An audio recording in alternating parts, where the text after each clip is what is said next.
मेरे गांव में ब्याह करके आने वाली हर दुल्हन को रात में एक कोठरी में ले जाया जाता है।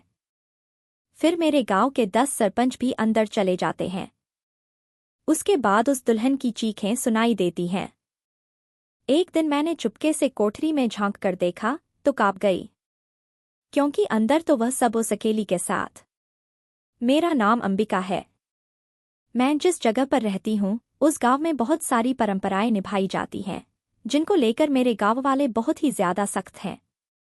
लेकिन मैंने शुरू से ऐसा ही देखा था कि जो भी परंपराएं थीं वह ज्यादातर लड़कियों से ही जुड़ी हुई थीं। आज मैं आपको अपने गांव की ऐसी ही एक परंपरा के बारे में बताने जा रही हूँ, जिसको लेकर मैं बचपन से ही बहुत उत्सुक रहती थी। क्योंकि जब भी वह परंपरा निभाई जाती तो मेरी माँ मुझे देखने के लिए जाने ही नहीं देती थी, जिस कारण मेरे अंदर उस परंपरा को लेकर बहुत ज्यादा उत्सुकता बढ़ चुकी थी। मैं अपने माँ बाप की सबसे छोटी संतान थी। मेरी बहन चंदा सबसे बड़ी थी, उसके बाद मेरा भाई केशव उससे छोटा था और सबसे छोटी मैं, अंबिका। मैं जब से थोड़ी समझदार हुई थी, मैंने देखा था कि मेरे गांव में जब भी किसी भाई की शादी होती और उसकी दुल्हन विदा होकर गांव आती तो उसके साथ एक परंपरा निभाई जाती। लेकिन वह परंपरा गांव से कुछ दूरी पर रेत से घिरे एक टील पर बने कोठे में निभाई जाती थी, जिसे देखने मेरे गांव के लगभग सभी लोग जाते थे। लेकिन हम बच्चों को वहां जाने नहीं दिया जाता था, जबकि बाकी की परंपराएं हमें बड़े ही शौक से देखने देते थे। यह बात मुझे समझ नहीं आती थी कि आखिर ऐसा उस परंपरा में क्या होता है कि हमें माँ जाने ही नहीं देती। मैंने उससे बहुत बहुत बार जिद की, लेकिन उसने मुझे हर बार डांट कर बिठा दिया। माँ मेरे और दीदी के साथ बहुत सख्ती बरतती थी। वह हमें कभी भी इधर-उधर जाने नहीं देती थी। ऐसा लगता था कि हर वक्त हमें अपनी आंखों के आगे ही रखना चाहती है। ज्यादा कुछ कहो तो कहती, लड़की जात बड़ी ही नाजुक होती है। अगर जरा सी नजर हटी तो कोई भी ऊंच नीच हो सकती है। और मैं नहीं चाहती कि मेरी बच्चियों के साथ कुछ भी ऐसा हो कि उन्हें भी वह सब झेलना पड़े। मैं हर बार कहती, माँ, अब हम इतने भी छोटे नहीं रहे जितना आपको लगता है, लेकिन वह हर बार मुझे डांट देती।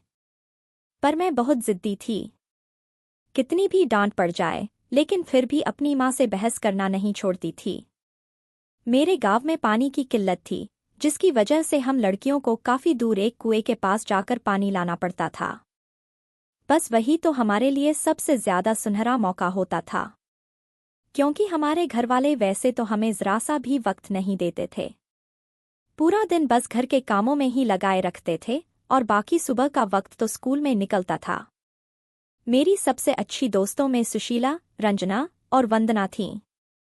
मैं उनके साथ ही मिलकर सारी शैतानियां करती थी। जितना हमें जिस चीज को करने से रोका जाता, उतना ही हम उस चीज को करने के लिए उत्साहित हो जाते।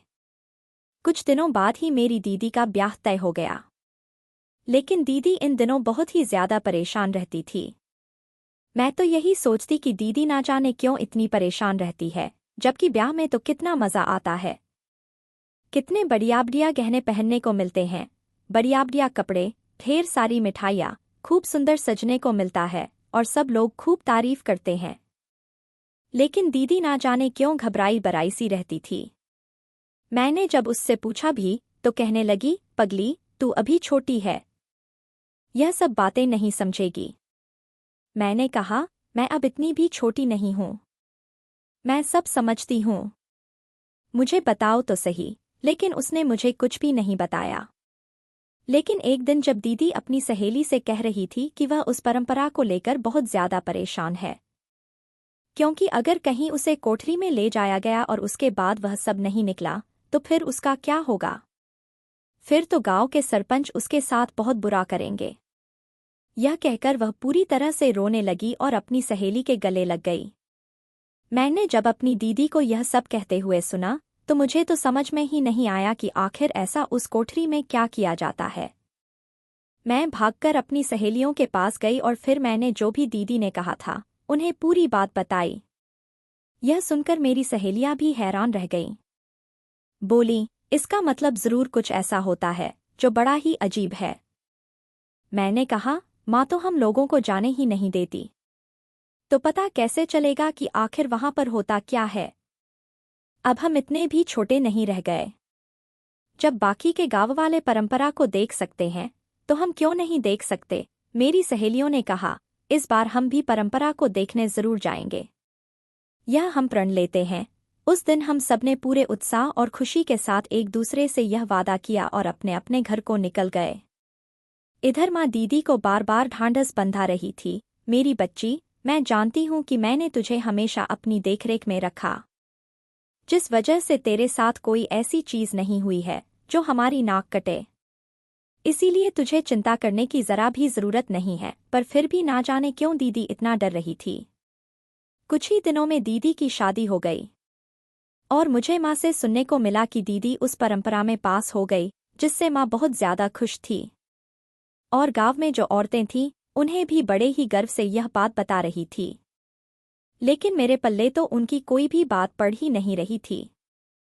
धीरे धीरे मुझे सिर्फ इतना ही समझ में आया कि जैसे स्कूल में परीक्षा होती है, इसी तरह से जब ब्याह होता है तो उसके बाद भी एक परीक्षा होती है जिसे पास करना होता है। पर मैं यही सोचती थी कि सिर्फ लड़कियों को ही यह परीक्षा क्यों देनी होती है? क्या लड़कों को इस परीक्षा से नहीं गुजरना पड़ता? फिर मुझे लगा, हो सकता है मेरे जीजा जी ने भी परंपरा की परीक्षा दी होगी और वह भी पास हो गए हों। एक दिन हमें पता चला कि हमारे गांव के रामदीन काका के बेटे का कुछ ही दिनों में ब्याह है। यह सुनकर तो मैं बहुत खुश हो गई। उस दिन जब मैं अपनी सहेलियों के साथ पानी भरने गई तो कुएं के पास अपने मटकों को रखकर हम बगल वाले छोटे जंगल में चले गए, जहां पर ढेर सारी झाड़ियां थीं। उस छोटे जंगल में कोई नहीं जाता था क्योंकि उसमें बहुत ही घनी कटीली झाड़ियां थीं, जिनमें अगर कोई जाता तो उसकी पूरी चमड़ी उधड़ जाती। लेकिन हम सहेलियां बहुत ही तेज थीं। हमने उन्हें दरांती से जगह से काटकर अपना रास्ता बना लिया था, जिसे सिर्फ हम ही पहचानती थीं और कोई भी नहीं। और उस जंगल के बीचों बीच में हमने एक छोटी सी खपरेल की झोपड़ी बना ली थी, जिसमें हम अक्सर तब खेलते थे जब कुएं पर पानी भरने जाते थे। वहां पर हमारी ढेर सारी बातें होती, बड़ी बड़ी योजनाएं बनती। उस दिन भी हम वहीं पर जाकर बैठ गए। मैंने उन्हें यह सूचना दी कि अब हमारे गांव में अगली शादी होने वाली है, जिसकी परंपरा को हमें हर हाल में देखना है। हमने तय किया कि उस दिन हम सब जल्दी सो जाएंगे और जब हमारे घरवाले चले जाएंगे तो हम अपनी जगह पर तकिए को रखकर चादर से ढक देंगे, जिससे अगर बीच में कोई आ भी जाता है तो उसे ऐसा ही लगेगा कि हम सो रहे हैं। लेकिन हम अपने घरवालों के घर लौटने से पहले हर हाल में घर लौट आएंगे। अपनी बनाई योजना से हम बहुत ज्यादा खुश थे। और आज वह रात आ चुकी थी जिससे पर्दा उठने वाला था। जैसे ही हमारे घरवाले घर से चले गए, हम भी दबे पांव चादर ओढ़कर निकल लिए। जब मैं उस कोठरी के सामने वाली झाड़ियों के पास पहुंची तो मैंने देखा कि वहां बहुत बड़ी भीड़ जमा थी। मेरे गांव के सभी लोग नीचे जमीन पर बैठे हुए थे और जो हमारे गांव के 10 सरपंच थे वह सभी कुर्सियों पर बैठे हुए थे। वहां एकदम रात का सन्नाटा छाया हुआ था। बिल्कुल खामोशी थी। उसके बाद हमने देखा कि जो दूल्हा दुल्हन थे उन्हें उस कोठरी के अंदर भेजा गया और दरवाज़ा अंदर से बंद हो गया। कुछ देर के बाद दरवाज़ा एक बार फिर खुला और फिर बाहर बैठी एक बूढ़ी औरत अंदर चली गई। अंदर जाकर उसने भी दरवाज़ा बंद कर लिया। उसके बाद एक बार फिर से वहां सन्नाटा पसर गया। यह सब देखकर हम बड़े ही हैरान थे कि आखिर यह सब क्या है। फिर कुछ देर बाद दरवाज़ा खुला तो हम एक बार फिर से चौंक गए। वह बूढ़ी औरत अंदर से निकली और सरपंचों में से एक आदमी उठा। वह औरत उनके पास आई और उसने उन्हें कुछ दिखाया, जिसे देख सरपंच बुरी तरह से भड़क गया और फिर उस दुल्हन को लेकर ना जाने क्या क्या उल्टा सीधा बोलने लगे। गांव के बाकी लोग भी बहुत बुरा-भला कहने लगे। जो दूल्हा था वह भी बाहर निकल आया और एक एक करके सभी गांव वाले गांव की तरफ वापस जाने लगे। दुल्हन बेचारी सरपंचों के पैरों पर गिरकर बार बार रो रही थी। उनके आगे हाथ जोड़कर गिड़गिड़ा रही थी, लेकिन वह बड़े ही निष्ठुर होकर खड़े थे। मेरी सहेलियां कहने लगी, हमारे घरवाले घर को लौट रहे हैं, यहां से जल्दी चलो। मैंने कहा, लेकिन आगे क्या होगा यह मुझे देखना है। आखिर इस दुल्हन को अकेला छोड़कर यह सब कहाँ जा रहे हैं। मेरी सहेलियों ने कहा, तू आज हम लोगों को मरवाएगी। मैंने कहा, चाहे जो भी हो, लेकिन मुझे यह सब क्या है, जानना ही है। कुछ देर बाद वहां से सब लोग जा चुके थे। उन सरपंचों ने उस दुल्हन को बड़ी ही बेरहमी से पकड़कर कमरे के अंदर खींचा और सभी 10 सरपंच कोठरी के अंदर जाकर दरवाजे को बंद कर लिया। थोड़ी ही देर के बाद उस दुल्हन की चीखें कोठरी के बाहर सुनाई देने लगीं, जिन्हें सुनकर हम लोगों की धड़कनें बढ़ गईं और हाथ पैर कांपने लगे। आखिर अंदर उस दुल्हन के साथ वह 10 सरपंच ऐसा क्या कर रहे थे जो वह इतनी बुरी तरह से चीख चिल्ला रही थी। वह बार बार खुद को बचाने की गुहार लगा रही थी, लेकिन उसकी पुकार तो सुनने वाला वहां कोई भी नहीं था। मैंने अपनी सहेली से कहा, मैं उस दुल्हन को बचाऊंगी। उसकी यह चीखें और पुकार सुनी ही नहीं जा रही। उन्होंने कहा, अगर हमने ऐसा कुछ भी किया तो हमारे माँ बाप हमें जिंदा ही गाड़ देंगे, इसलिए चुपचाप घर को चलो। मैं अपना मन मारकर घर तो लौट आई, लेकिन कई दिन बीतने के बाद भी मेरे दिमाग से उस दुल्हन की चीखें जा ही नहीं रही थीं। गांव में कुछ लोगों के मुंह से मैंने सुना था कि वह दुल्हन कलंकिनी थी। उसने अपने माँ बाप की और अपने ससुराल वालों की नाक कटवा दी। सभी लोग उसकी बहुत बुराई कर रहे थे, लेकिन मुझे समझ नहीं आया कि आखिर उस बेचारी ने ऐसा क्या किया। धीरे धीरे साल बीतने लगे। मैं पहले से ज्यादा समझदार हो गई थी। मेरे भाई की शादी भी तय हो गई। मैं बहुत ज्यादा खुश थी कि अब घर में भाभी आएगी। जब हम भाभी के घर कुछ रस्मों को निभाने गए, तब मैं पहली बार अपनी भाभी से मिली। पहली बार में ही मेरी होने वाली भाभी से मेरी बहुत अच्छी जमने लगी थी। वह भी मेरी नई सहेली बन गई थी। हम भले पहली बार मिले थे, लेकिन ऐसा लग रहा था जैसे हमारा जन्मों का नाता हो। हमने ढेर सारी बातें की। मैंने अपनी भाभी को अपनी सभी अच्छी सहेलियों के नाम बताए और उनसे कहा, आप जल्दी से शादी करके जब घर आएंगी तो मैं बहुत खुश हो जाऊंगी और फिर उन्हें अपनी सहेलियों से मिलवाऊंगी, तो तुम मुझे वहां मिलोगी। अब तो मुझे जब भी मौका मिलता मैं भाभी से मिलने के लिए चली जाती। कुछ ही दिनों में भाई की शादी हो गई और फिर शाम को भाई और भाभी को कहीं ले जाने की तैयारी शुरू हुई। मैंने माँ से पूछा, आखिर आप इन्हें लेकर कहाँ जा रही हो? तो उन्होंने परंपरा वाली परीक्षा की बात की। यह सुनकर मेरे रोंगटे खड़े हो गए, क्योंकि मैं अपनी भाभी के संग ऐसा कुछ भी नहीं होने देना चाहती थी। मैं तुरंत ही दौड़कर अपनी भाभी के पास गई तो वह पहले से ही रो रही थी। मैंने उनसे कहा, आप फिक्र मत कीजिए, मैं आपको कहीं नहीं जाने दूंगी। तो वह कहने लगी, यह लोग किसी भी हाल में नहीं मानेंगे। मुझे इस सब से बहुत डर लगता है। उस दिन मैंने अपनी भाभी को बचाने की पूरी कोशिश की, लेकिन मेरे घरवालों ने मुझे जबरदस्ती कमरे में बंद कर दिया और परंपरा की परीक्षा के लिए चले गए। मैं उस कमरे में कई घंटे तक रोती, चीखती, चिल्लाती रही, लेकिन मेरी आवाज सुनने वाला वहां कोई नहीं था। कुछ घंटे के बाद जब मेरे घरवाले लौट कर आए तो मेरी नजरें अपनी भाभी को ढूंढ रही थीं, लेकिन वह मुझे कहीं भी नहीं दिखी। जब मैंने माँ से पूछा तो वह भाभी को लेकर बहुत बुरा-भला कहने लगी। बोली, उसने तो हमारा मुंह काला कर दिया। वह तो कुलटा थी।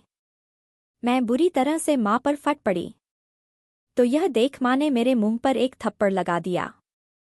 मैंने भाई से कहा, आप भी इस सब में शामिल हैं। आपको शर्म नहीं आती? वह आपकी पत्नी थी, आप उसे कहाँ छोड़कर चले आए? लेकिन भाई ने मेरी बात का कोई जवाब नहीं दिया, बल्कि मुंह लटकाकर चुपचाप कमरे में चले गए। मैंने माँ से बार बार पूछने की कोशिश की कि आखिर वहां ऐसा क्या हुआ, लेकिन माँ ने मुझे कुछ भी नहीं बताया। जब आधी रात को सब लोग सो गए तो मैंने सोचा कि मैं अपनी भाभी को उस कोठरी से बाहर निकाल लाऊंगी। इसलिए हिम्मत जुटाकर मैं दबे पांव रेत के टीले की तरफ निकल गई। वहां पर इतना अंधेरा था कि हाथ को हाथ नहीं सूझ रहा था और बहुत तेज हवा चल रही थी। मुझे डर तो बहुत लग रहा था, लेकिन बार बार भाभी की फिक्र भी सता रही थी।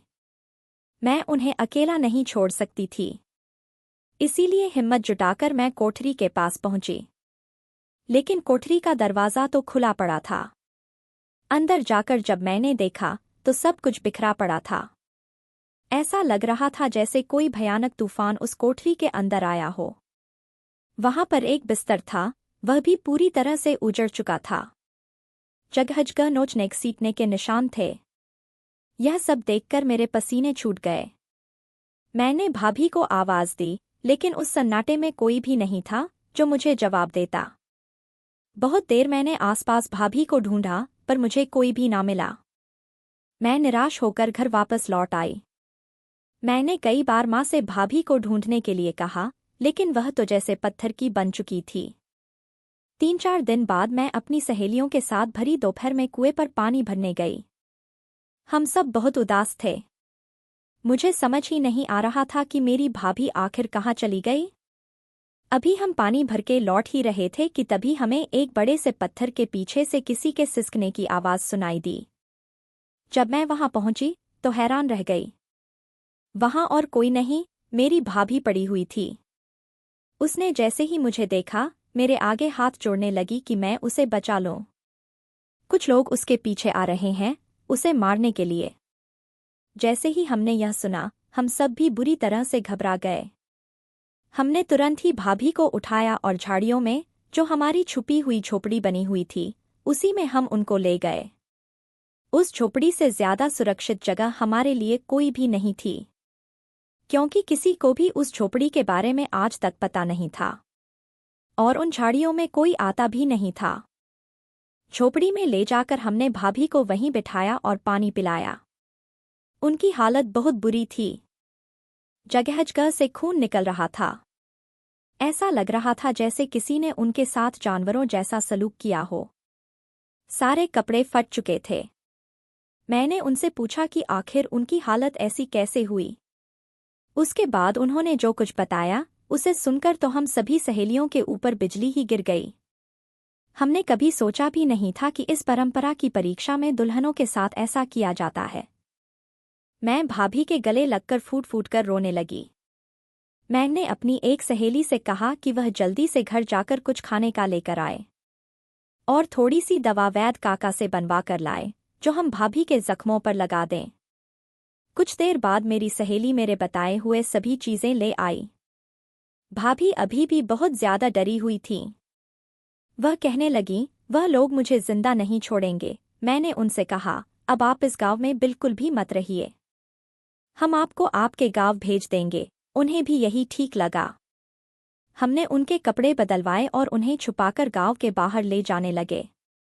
वह बेचारी तो ठीक से चल भी नहीं पा रही थी। उन्हें अकेले भेजने का मन तो नहीं था, लेकिन हमारी मजबूरी थी। हम सब सहेलियों ने अपने अपने पैसे इकट्ठे करके भाभी को बस में बिठा दिया और वह पैसे भी उन्हें दे दिए। वह बेचारी अपने घर वापस लौट गई और हम भी अपने घर वापस आ गए। इधर शाम तक गांव में हंगामा मच गया था। मैंने जब माँ से पूछा कि आखिर क्या हो गया, तो वह भाभी का नाम लेकर बुराबला कहने लगी। बोली, वह अपनी सजा से बचकर कहीं भाग गई है, लेकिन सरपंच भी उसे छोड़ेंगे नहीं, चाहे वह पाताल में ही क्यों ना छुप जाए। ये सुनकर मेरी तो रूह कांपने लगी। मुझे लगा कि कहीं वह लोग भाभी को ढूंढ न लें। मुझे तो समझ ही नहीं आता था कि आखिर यह किस बात की सजा दी जा रही है। धीरे धीरे समय बीता और मेरी भी शादी की उम्र हो गई, तो माँ ने मेरा भी रिश्ता तय कर दिया। जब मेरा रिश्ता तय हुआ तो माँ उसी तरह की बातें कर रही थी जैसी वह दीदी के समय में किया करती थी, लेकिन मैं बहुत ज्यादा घबराई थी। अब मुझे समझ आ रहा था कि दीदी अपनी शादी के टाइम पर इतना क्यों डर रही थी, क्योंकि जो अब तक बाकी लड़कियों के साथ होता आया था, वह मेरे साथ भी होगा। हालांकि मुझे यह नहीं पता था कि उस बंद कोठरी में दुल्हनों के साथ क्या होता है, लेकिन जो भी हो, डर तो मुझे बहुत लग रहा था। जल्दी ही मेरी शादी का दिन आ गया और मैं अपने दूल्हे के साथ विदा हो गई। मुझे भी रात होते ही अपने दूल्हे के साथ एक कोठरी के सामने ले जाया गया। वहां सभी गांव वाले बैठे हुए थे और एकदम सन्नाटा पसरा हुआ था। यह नज़ारा मैं पहले भी कई बार अपने गांव में देख चुकी थी। मेरे हाथ पैर बुरी तरह से कांप रहे थे। पास बैठे एक सरपंच ने हुक्म किया कि लड़का लड़की को अंदर भेजा जाए। जब मैं अंदर गई तो मेरे दूल्हे ने दरवाज़ा बंद कर लिया। फिर उसने मुझे बड़े ही आराम से बिस्तर पर बिठाया। मैं बहुत ज्यादा घबरा रही थी। तो मुझे देखकर वह मुस्कुराने लगा और बोला, अंबिका, डरने की कोई बात नहीं है। तुम्हें कुछ भी नहीं होगा। तुम चिंता मत करो।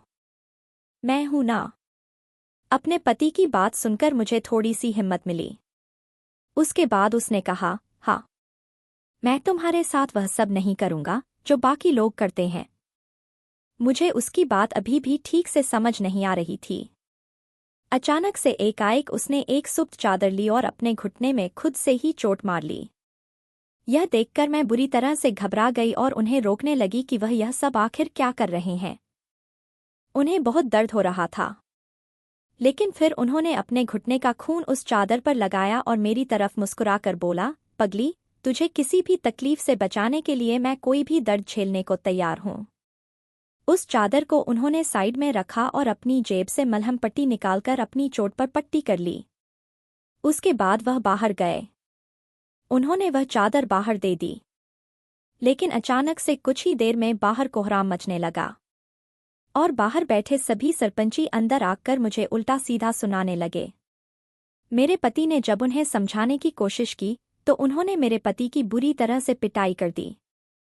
मेरे पति ने उन्हें कई बार समझाने की कोशिश की कि वह खून उनके घुटने का है, लेकिन वह उसकी बात सुनने को तैयार ही नहीं थे। मैं भी बुरी तरह से चीख चिल्ला रही थी, लेकिन हमें बचाने वाला कोई नहीं था। मेरे पति के घरवाले उसे जबरदस्ती खींचकर बाहर ले गए और उन सरपंचों ने दरवाज़ा अंदर से बंद कर लिया। अब वह सब शैतानी हंसी हंस रहे थे।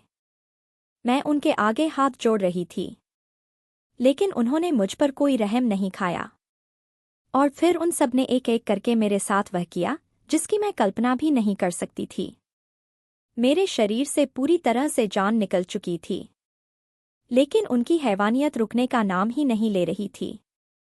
जब कई घंटे बीत गए, उसके बाद वह सब कोठरी से जाने लगे। मुझे लगा कि अब शायद यह मुझे छोड़ देंगे, लेकिन ऐसा कुछ भी नहीं हुआ।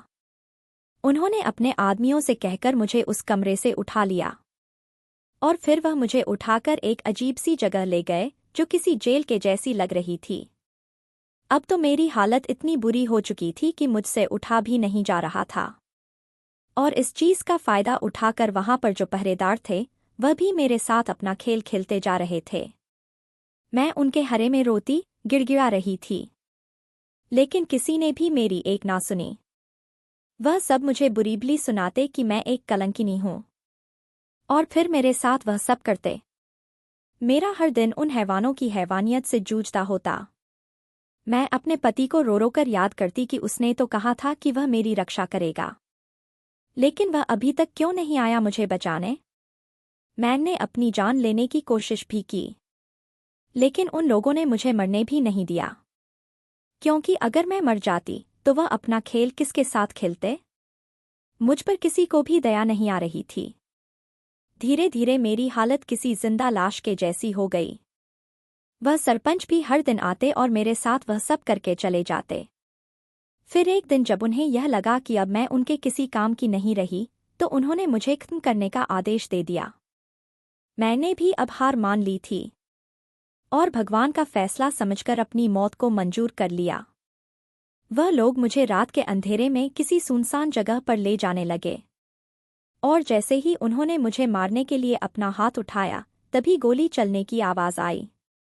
मैंने अपनी आंखें खोलीं तो सामने अपने पति को खड़ा पाया। उसे देख मेरी आंखों में आंसू आ गए।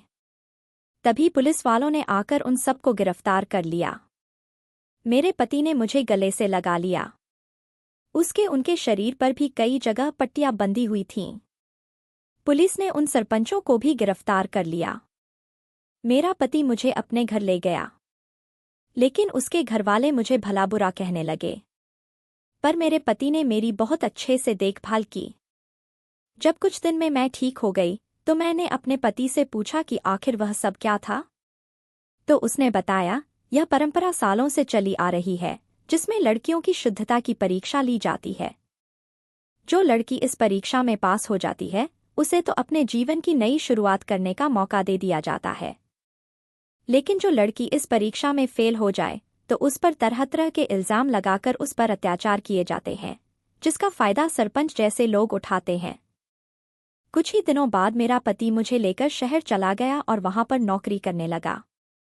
मैं अब अपने पति के साथ उन सभी रूढ़िवादी परंपराओं की जंजीरों से दूर एक आज़ाद और खुशहाल जिंदगी जी रही हूं। और खुद को बहुत खुशकिस्मत समझती हूं कि मुझे ऐसा पति मिला। लेकिन मैं आज तक यही सोचती आ रही हूं कि सारी परंपराएं लड़कियों के लिए ही क्यों हैं। अगर कोई लड़की उस परीक्षा में फेल हो जाती तो उसे इतना बुरा कहा जाता और उसे ऐसी सजा दी जाती। लेकिन क्या वह सरपंच जो लड़कियों के साथ कर रहे थे वह सब सही था? क्या वो कलंकित नहीं थे? दोस्तों, आज हमारे समाज में शिक्षा का बहुत महत्व है और कई लोग ऊंचे दर्जे के शिक्षित हैं। लेकिन फिर भी हमारे समाज में कई ऐसी परंपराएं हैं जिन्हें वे छोड़ नहीं पा रहे हैं। और ऐसी परंपराओं की आड़ में लड़कियों के साथ दुर्व्यवहार किया जाता है। लेकिन हमें ऐसी रूढ़िवादी परंपराओं को खत्म कर देना चाहिए। तो दोस्तों, आपको यह कहानी कैसी लगी? कमेंट करके ज़रूर बताएं। और प्लीज़ मेरे चैनल को सपोर्ट करें। इस कहानी को ज़्यादा से ज़्यादा शेयर और लाइक करें। आप चाहें तो मुझे सुपर थैंक्स भी दे सकते हैं। साथ ही अगर आप चैनल पर नए हैं तो सब्सक्राइब करके बेल आइकन ज़रूर दबा दें ताकि आगे भी मैं आपको ऐसी ही कहानियाँ सुनाती रहूं। Thank you.